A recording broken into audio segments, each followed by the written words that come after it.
Medtem ko je osumljenec 3 incidentov, ko je na železniške tire na območju Celja nastavljal različne predmete, že v priporu, pa se z ostalimi nerešenimi primeri, kar je zdaj tudi uradno, ukvarjajo tudi Sveta za nacionalno varnost in obveščevalne službe. No, še najbolj pa skrbijo incidenti na Gorenjskem, kjer storilec ali več njih dobro vedo, kaj počnejo.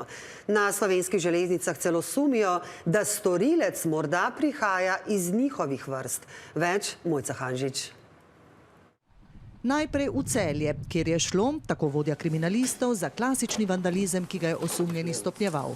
Avgusta in oktobra je na tire postavil prometni znak z betonskim podstavkom ured, minuli teden pa še stole, mizo, mestno kolo, celo silhueto človeka. Sam motiv vandalizma se izkazuje tudi v dejstvu, da je poleg teh 3 kaznivih dejanj osumljen še 7 kaznivih dejanj poškodovanja tujih stvari, in sicer je v mesecu septembru uničil 7 koles, javnih koles lastne občine Celje in s tem povzročil večjo materialno škodo. Zbranih je dovolj dokazov, dodaja, da gre v vseh 3 primerih, ki so se zgodili na skoraj istem mestu med Celjem in Žalcem, za istega storilca, starejšega mladoletnika, ki je že v priporu. A incidentov je na železniških tirih še veliko več, storilci pa še na prostem. Poudariti je potrebno, da modus in pa sam motiv storilcev na celotnem državnem območju ne moremo enačiti. Tako je na območju Dolenjska zaznati predvsem tatvine vodnikov ob železniških progah, na Gorenjskem uničenje infrastrukture. Zaradi česar se je, spomnimo, ob železniški postaji Vintgar že iztiril vlak. In prav incidenti z mehanskimi poškodbami na Gorenjskem so, tako direktor Slovenskih železnic, najbolj zaskrbljujoči.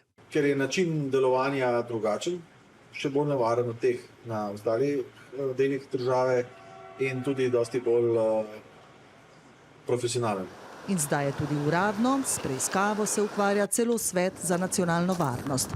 Operativna skupina Sveta za nacionalno varnost je že ob prvih incidentih na slovenskih železnicah pozvala k tesnemu sodelovanju vseh pristojnih organov, posebej policije in obveščevalnih služb, da incidente obravnavajo skrajno resno.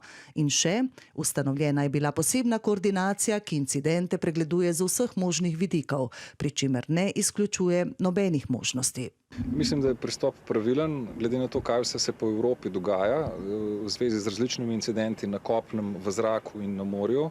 Zato je treba vsak incident, dodaja, dobro preiskati.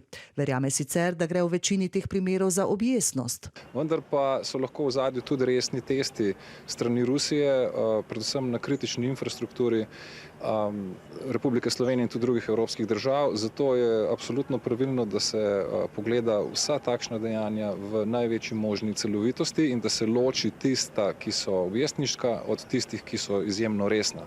V slovenskih železnicah pa ne izključujejo možnosti, da bi lahko storilec incidentov na Gorenjskem prihajal celo iz njihovih vrst.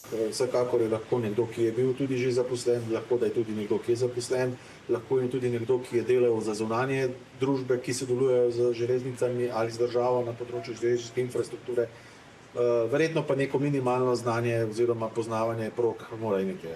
Policija pa še naprej poziva vse, ki bi ob železniških tirih opazili kaj sumljivega, da to javijo najbližji policijski postaji.